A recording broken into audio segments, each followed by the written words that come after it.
안녕하십니까, 시골밥장사입니다. 오늘은 또 멋진 책 하나 소개시켜 드릴게요. 자, 1,000원을 경영하라, 박정부 회장. 다이소 다 아시죠? 제가 이 책을 저 웬만하면 책 도서관에서 빌려보는데 샀어요. 왜 샀냐? 여기 이거 1,000원을 경영해야 3조를 경영할 수 있다. 야, 이 말 멋지지 않아요? 정말 1,000원을 경영해야 3조를 경영할 수 있다. 이 말 한마디에 당장 책 사 해서 책 사봤습니다. 그 우연인데 이 책 이 문구 보기 전에 이 볼펜 한번 보세요. 좋아요. 0.5mm 잘 써지고 뭐 요거 4개를 봉지에 넣어가지고 다이소에서 1,000원에 팔더라고요. 깜짝 놀랐어요. 정말 어떻게 이렇게 팔 수 있지? 그 얘기를 제가 와이프한테 하고 며칠 지나서 이 책 이 문구를 발견하고 얼른 다이소 뭐 운명가도 같이 유튜브 찍으라는 운명가도 같이 그래서 얼른 주문해서 이거 봤습니다. 야, 이거 뭐 대단한 책이네요. 정말 이 박정부 회장이 뭐 선칠한테 물려받고 그런 게 아니에요. 45살에 회사에서 자의반 타의반 퇴직을 당했어요. 1980년대니까 들어갔던 회사의 생산자 책임자였는데 16년이나 열심히 근무했대요. 그 회사 창립 이래로 처음으로 6개월 만에 생산자 관리 책임자 6개월 만에 계장으로 승진한 케이스. 전후 뭐 그 회사에서 없었던 일이래요. 그래서 뭐 하루를 뭐 48시간처럼 일을 했다는데 안 봐도 그랬을 것 같아요. 이 책을 읽어보니까 그렇게 열심히 했는데 그 당시 막 민주화 열풍과 더불어서 막 노조해서 그게 엄청났잖아요. 어느 날 출근해 봤더니 막 그 문은 닫혀 있고 회사 직원들은 다 나와서 데모하고 앉아 있고, 이 사람은 경영자와 그 직원들 간의 중간 정도 관리자로서 생산 책임자로서 중간에서 이러지도 못하고 저러지도 못하고 정말 괴로웠답니다.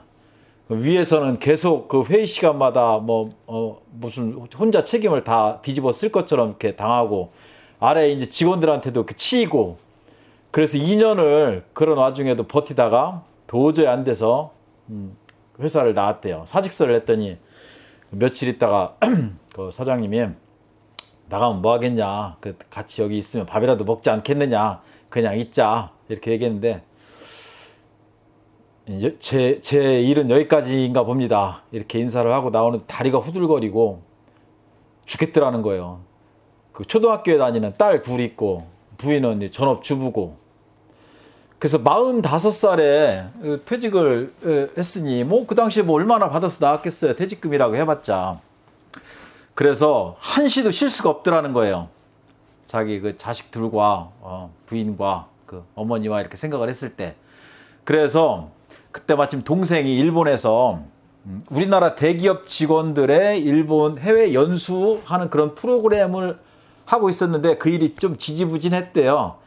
그래서 자기가 국내에서 그 일을 맡아서 동생하고 그 일을 하다가 일본을 자꾸 왔다 갔다 하다 보니까 뭔가 좀 우리나라에서 그쪽으로 좀 사소한 액세서리라든가 이런 거 이제 수출을 해보면 어떨까 싶어서 이제 하나하나 시작해서, 돈도 없어서 뭐 어머니 집에서 시작하고 물류창고도 없어서 뭐 다리 밑에다가 물건을 쟁여놓고 뭐 밤새 실어나려고 해서 뭐 수상한 뭐 도둑놈처럼 뭐 신고도 당해보고 그런 우여곡절 끝에 지금 1년에 3조 원 매출을 일으키는 다이소를 일궈놓은 그 얘기를 이 책에 써놨습니다. 뭐 얼마나 많은 그 역경이 있었겠어요. 그런데 이분이 나는 이 책 읽으면서 다이소에 대한 2가지 오해를 풀었어요. 한 가지는 다이소는 일본 기업이다. 아니에요. 책 읽어보면 알겠지만 100% 아니에요. 일본 다이소에서 지분을 출자를 좀 받긴 했지만 그거는 일본 다이소의 일이고 외자 자본을 출자 받은 것 뿐이고 철저한 한국 기업이에요. 한때 막 그런 루머에도 시달리고 해서 지금은 뭐 독도사랑 거기 캠페인에 지속적으로 돈도 후원하고 있고, 절대 일본 기업이 아니죠. 또 한 가지 그 개인적인 제 오해는 미끼 상품이다. 이렇게 싼 것도 있지만 많이 남기겠지 딴 데서. 그랬더니 이 책을 읽어보니까 그것도 아니에요. 진짜 전 품목을 엄청난 품질 관리를 하고 있어요. 하나하나 다. 그건 뭐 이 책을 읽어보니까 확신할 수 있겠더라고요. 그래서 그 두 가지 오해는 풀렸고, 이 박정부 회장의 그 책을 쭉 읽다 보면서 저는 한 세 가지 정도 책 내용을 한번 요약해 볼 수 있겠더라고요. 한 가지가 철저한 품질. 이분은 이 품질에 대해서는 정말 철저해요. 이분이 예를 하나 들었는데, 스티브 잡스 있잖아요. 아이폰, 아이팟. 처음에 아이팟 만들 때 작게 만들어라. 밑에 직원들한테 스티브 잡스가 그랬더니 더 이상 작게 만들 수 없다고. 그러면서 이제 뭐 이게 아이폰이지만, 아이폰 그 크기지만 아이팟을 이제 갖고 왔는데 더 이상 작게 만들 수는 없습니다. 그랬더니 스티브 잡스가 그걸 가서 어항에다 이렇게 넣더래요. 그러니까 그게 들어가면서 공기방울이 뽀글뽀글 올라왔을 거 아니에요. 봐라. 저렇게 공기방울만한 공간이 있지 않느냐. 그러니 더 작게 만들어라. 그게 스티브 잡스거든요. 이 정도의 사람이에요, 이분이. 이분은 어떤 품질을 만들어 놓고 가격을 정하는 게 아니고요. 그냥 이거 1,000원, 뭐 2,000원. 이거에 무조건 맞춰라. 품질을. 최대한 뭐 디자인이 불필요하면 디자인을 없애고, 회사의 공정 자체를 만드는 그 공장에까지 찾아가서 공정 자체를 바꾸고, 시간대를 바꾸고, 컵에 진짜 불필요한 손잡이 바꾸고, 양면으로 인쇄해야 될 것 같아서 한 면만 인쇄하고, 철저히 기본만을 남겨놓고 거기에 맞춰가지고 철저한 품질 위주의 그 경영을 한 거예요. 그래서 그거를 극대화시켜서 많이, 예를 들어 한 번 주문할 때 뭐 300만 개, 400만 개 이렇게 해서 그 가격을 맞추는 거죠. 남이 따라올 수 없는 품질이죠. 처음부터 끝까지 품질 얘기예요. 철저하게 품질. 결코 1,000원짜리 상품은 있지만 1,000원짜리 품질은 없다. 100만 개 중에 하나의 불량품도 있을 수 없다. 왜냐하면 그 하나의 불량품을 받는 그 손님은 그것이 그 상품의 전부라고 생각하기 때문이다. 그래서 다이소 그 판매대에 가도 반품하는 곳은 철저하게 따로 해놨대요. 1,000원짜리가 반품이 나서 밖으로 오면 얼마나 더 기분이 나쁘겠냐는 거예요. 절대 1,000원짜리라고 해서 품질에 타협은 있을 수 없다. 이분의 아주 소신과 철학이더라고요. 그게 다이소를 지금까지 있게 한 원동력이었습니다. 두 번째, 철저한 고객 위주.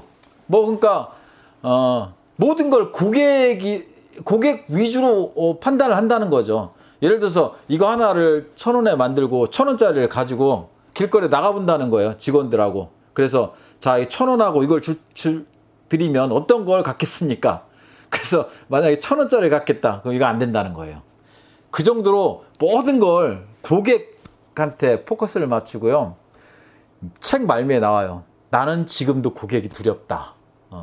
1년에 3조 매출을 이루고 30년간 이 길을 걸어왔고, 1,000원짜리 그 팔기 위해서 1,000억 원대 물류창고를 지은 이런 분이 지금도 자기는 고객이 두렵다. 저는 고객이 두렵냐고 생각하냐면 두렵기까지는 않거든요. 정말 대단한 차이죠. 그게 바로 이 회장과 시골에서 밥 장사하는 사람의 차이입니다. 그리고 세 번째, 철저한 외길. 이 길만을 온 거예요. 이 길만을 오지는 않았어요. 이 길만을 오다가 엄청난 고통과 그 실패와 그런 걸 겪었죠. 자전거를 탄다는 비유도 하고 헬리콥터를 탄다는 비유도 하는데, 자전거 페달 밟다가 쓰면은 넘어지잖아요. 이게 더 잘 나가서 큰 헬리콥터면 어때요? 헬리콥터 프로펠러 돌다가 멈추면 떨어 다 죽죠. 이러한 마음자세로 지금까지 경영을 해왔더라고요. 그런데 한때 2000년대 초반에 물류창고를 지으려고 사놓았던 땅이 개발에 편입되면서 상가로 대토를 받고 이렇게 하다 보니까 눈이 떠지더라는 거. 이거 1,000원짜리 팔아가지고 이게 이윤이 얼만데, 이거 건설업 쪽에 만약에 해볼 것 같으면 아파트 한 채만 해도 수억 원인데 이게 괜찮겠구나 싶어서 그때 그 계기로 건설업 쪽에 뛰어들었대요. 그래가지고 아파트를 분양했는데, 마침 또 경기가 건설업이 불황이고 해서 그거 분양하는데 굉장히 그 고통을 많이 겪었대요.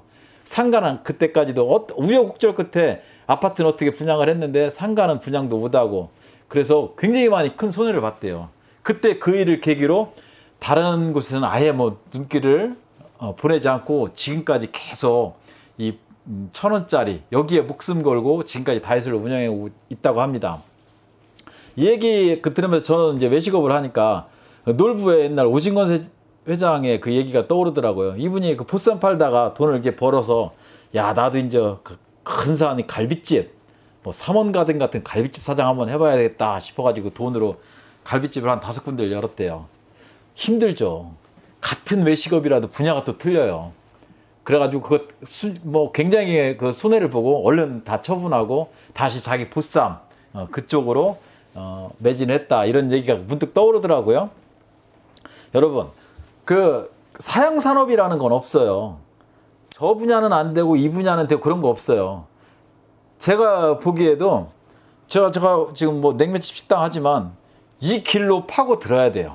지금 당신이 뭔가 무슨 청소업을 하고 있던 아니면 뭐 제과점을 하고 있던 그 길로 파고 들어야 돼요.